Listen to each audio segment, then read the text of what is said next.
When someone struggles with addiction, what's happening at a neurological level is the overstimulation of the brain's reward system, specifically through the release of a neurotransmitter called dopamine. Dopamine is a chemical messenger that plays a crucial role in how we experience pleasure and motivation. When it's released in the brain, it creates a euphoric sensation, a natural high that feels immensely rewarding. The fascinating thing is that God designed our brains to release dopamine as a response to positive, life-giving activities. Healthy habits such as creating art, nurturing meaningful relationships with a spouse, accomplishing goals, and even experiencing the presence of God all trigger the release of dopamine, bringing joy, satisfaction, and fulfillment. However, the problem arises when unnatural or harmful substances and behaviors hijack this natural process. Addiction occurs when foreign or harmful influences flood the brain with excessive amounts of dopamine. This overload disrupts the brain's normal function, creating an imbalance that affects its chemistry. Over time, this imbalance dulls the brain's natural ability to respond to dopamine, which means that activities that used to bring pleasure, like spending time with loved ones, pursuing creative passions, or achieving personal milestones, no longer feel satisfying. Addictive behaviors and substances such as pornography, alcohol, certain unhealthy foods, drugs, excessive video gaming, and other forms of overindulgence overstimulate the brain's dopamine production. This overstimulation leads to two significant and harmful consequences. First, it reduces the brain's capacity to enjoy natural, healthy pleasures. Second, it creates an insatiable craving for more, leaving the individual perpetually unsatisfied. Someone caught in the cycle of addiction finds themselves constantly chasing the next high, seeking more extreme or frequent experiences to recreate the fleeting euphoria they once felt. Tragically, this endless pursuit often leaves them feeling empty, unfulfilled, and increasingly depressed. So how can you tell if you're addicted to something harmful? One clear indicator is when you find yourself caught in what's known as the battle of novelty. The battle of novelty occurs when an activity or substance that once gave you pleasure no longer satisfies you in the same way, leading you to seek out more intense or extreme forms of it to recapture that original feeling. Over time, this escalation becomes a relentless cycle. James describes this process in the Bible, in the first chapter of his letter, verses 14-15. But each person is tempted when they are dragged away by their own evil desire and enticed. Then, after desire has conceived, it gives birth to sin, and sin, when it is full grown, gives birth to death. James's words capture the progression perfectly. It begins with a desire, which when acted upon, leads to sin.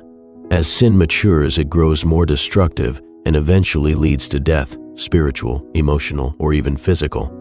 This is the same pattern we see in the battle of novelty. For example, consider someone addicted to cocaine. At first, a small dose might provide the desired high, but over time, the brain's reward system becomes desensitized, requiring larger and larger amounts to achieve the same effect. This escalating need for novelty pushes the individual to dangerous extremes, ultimately leading to an overdose and death. Exactly as James describes, sin, when it is fully grown, gives birth to death. The same principle applies to other forms of addiction, such as pornography.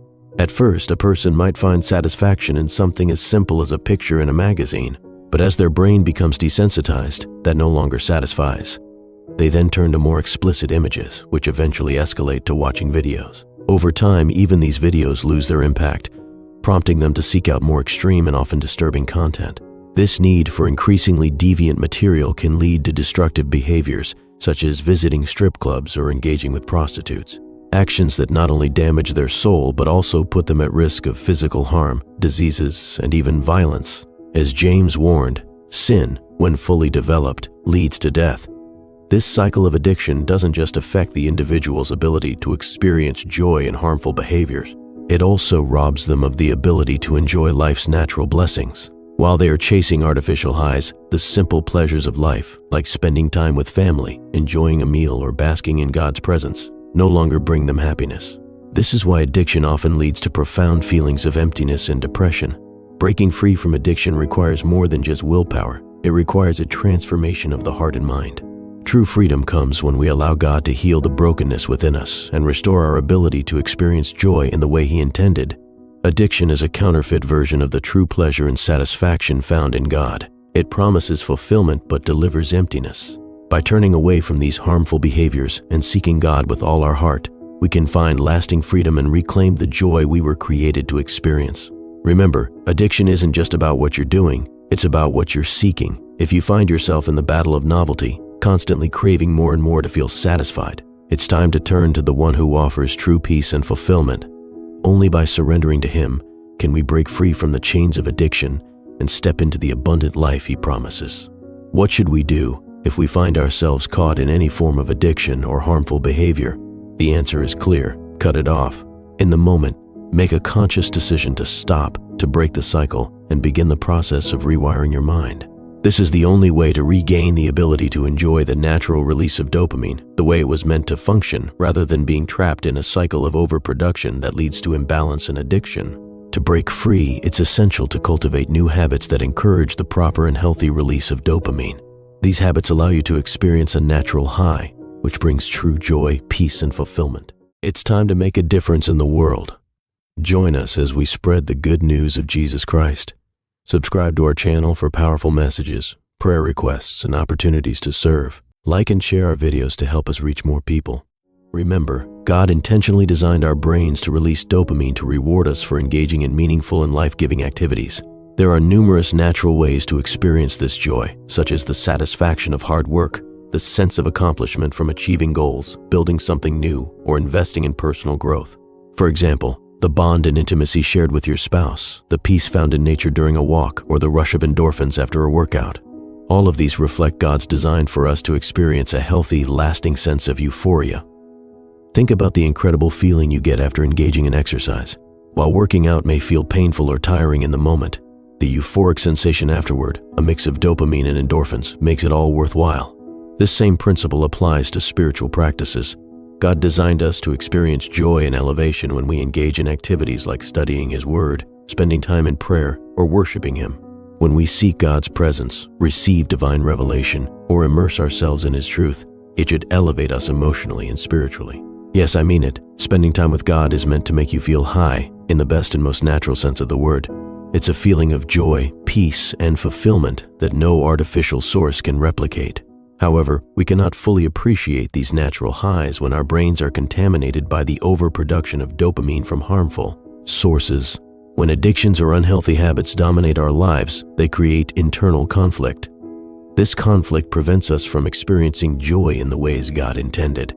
For example, overindulgence in entertainment, laziness, or escapism might bring a temporary sense of pleasure, but it disrupts the balance of your mind.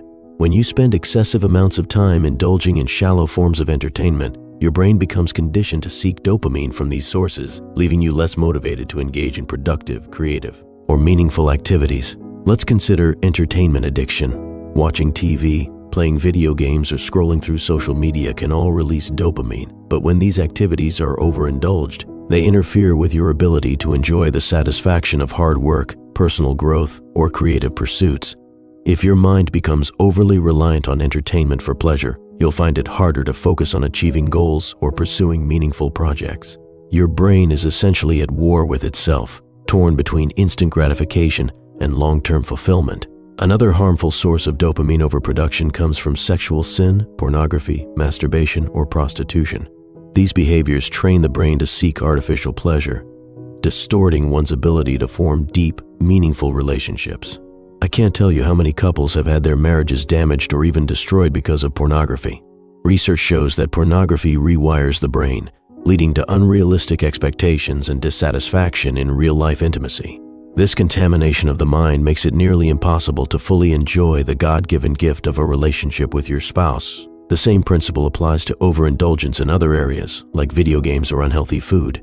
If you rely on these activities for your dopamine fix, you may find that even beneficial habits, like working out, no longer bring joy.